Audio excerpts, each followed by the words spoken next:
So we're here with Peter Shiao today. I met Peter in the 90s when he was president of Celestial Pictures, producing and developing different feature films. And I've always been...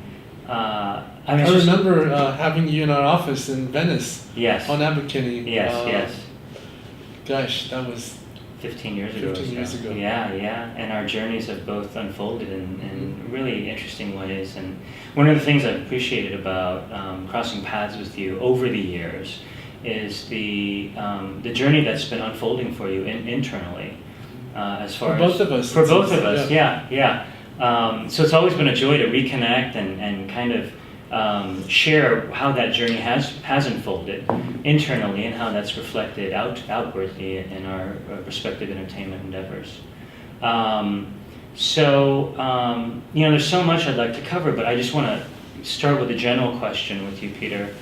As far as your inner journey of attuning to your truth and authenticity, what have been the most the influences that have nourished that for you, as far as how you've grown to attune to that truth and express that outwardly in your entertainment endeavors? Well, I think in entertainment it's always been pretty easy for me, because I didn't come into this industry necessarily thinking that it was going to make a lot of money, or so having a financial outcome wasn't necessarily my intention. Because as you know, I did have a previous career where working in politics was very much issues and ideology driven. So I did have an understanding that coming into this business, I had an appreciation for what an incredible gift being able to share your story with, this untold masses that you ever meet. So I think, but the authenticity, I think it really happens in layers. Right, so it's incredibly important, even for me today, maybe more so than ever, is to continually do the self-work that will peel the layers of the onion back even more. Yeah. I wonder for you, where the period where that became a really conscious intention for you, peeling away those layers that were not real. I think it really started happening in 1999. I was an executive. I had left my career as an independent movie producer. I had become a digital internet entrepreneur. So in the daytime, I was working a job, paid well, and I was still in the entertainment business. I was in storytelling, but things just started to lose focus. Lose meaning, let's just say.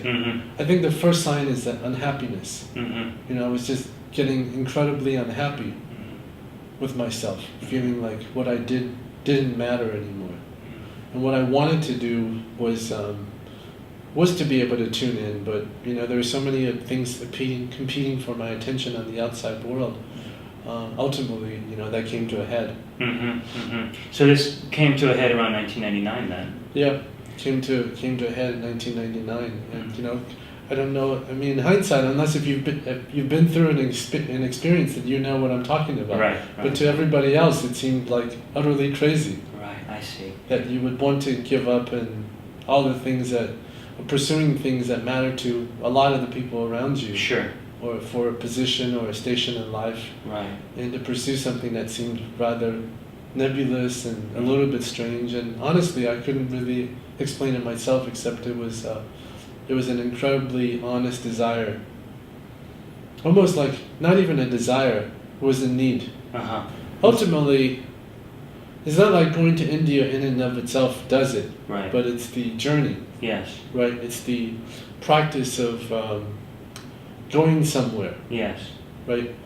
Being able to receive something new, and I think in a different environment where you're stripped of a lot of your familiar things, you're just able to go to that inner space more easily than you would in a place that you're so familiar with and comfortable with. Sure, because here you've got all the constructs of that identity, both how you perceive yourself and how others have perceived you, to kind of reaffirm that that shell. Right. Whereas going to a place like India or wherever Yeah. on a journey, you're really stripped of that. Right. And so there's much more freedom. So my first trip to India was to Rishikesh, and it was to go on one of these meditation retreats. Mm-hmm. So I thought that I would go, and not having experienced meditation retreats prior to that, I thought it would be going there to experience bliss. It was like my version of spa. And you go there and you would be relaxed and you would feel all spiritual but you know, the reality of going and meditating in silence for 3 weeks straight was anything but relaxing. Yeah. Yeah. Lovely. And I came back, and India, I think, has a way of doing this. Yeah. That I came back and my heart was still in India. I really wanted to spend more time in the Himalayas. And so the second trip you asked about to Kashmir was actually accidentally. How did that come? Because I wanted to go back and to live in Dharamsala, where His Holiness lived. Sure. Because I started to have some interest. I started to develop an interest in esoteric Buddhism.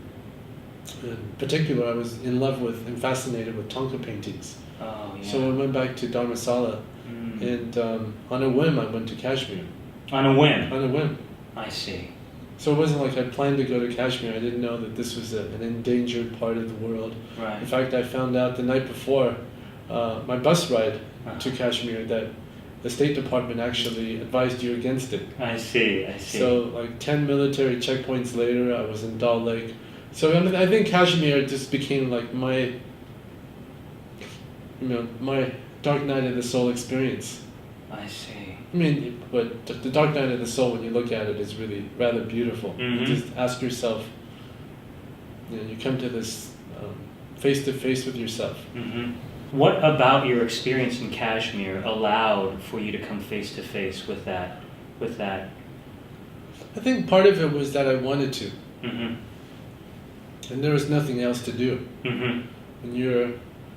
When you are on a boat or you're traveling in the mountains by yourself, just with no friends that you can really talk to, and in incredible pain. I mean, you just have to sit and endure it. Yeah.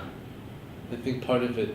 I see. But once again, it really took years and years to come to, I would say, a healthier place. After that trip? After that trip. Uh-huh.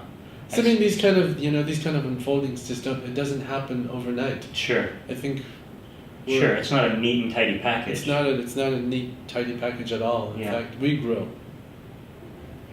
Right. And there's a lot of immature ideas of what it means to be on the spiritual path, what's possible on the spiritual path. Mm-hmm. And I think, or having an acquisitive mentality when it comes to spirituality, thinking that you could acquire it, you could get more of it, or it becomes another form of materialism. Mm-hmm, mm-hmm. Right, so all of those things, accumulation, or having false ideas that this is just another thing that you're gonna cling on to. Mm-hmm, mm-hmm. It's a new identity. It's a new identity. It's a new identity, and that can be also very alluring. Sure. Right. Sure. Or the idea that I'm awakening. I'm experiencing something that you don't really understand, but it's amazing, and I'm gonna do great things with it. And for me, the idea that I was going to do great things with it was gripping. Was a story that my ego really liked a lot. I see. Yes, sure.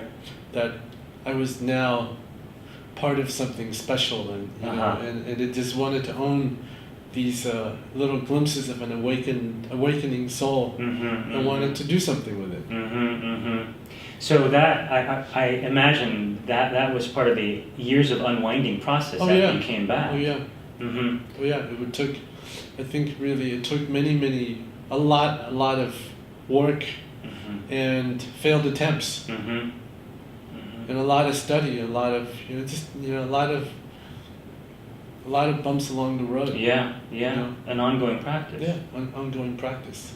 And how you did make it back, how the integration process how that recalibration did happen, because eventually you did come back to entertainment, and now you're in charge of Orb Media, and you're very interested in infusing the entertainment that you produce with that consciousness and upliftment.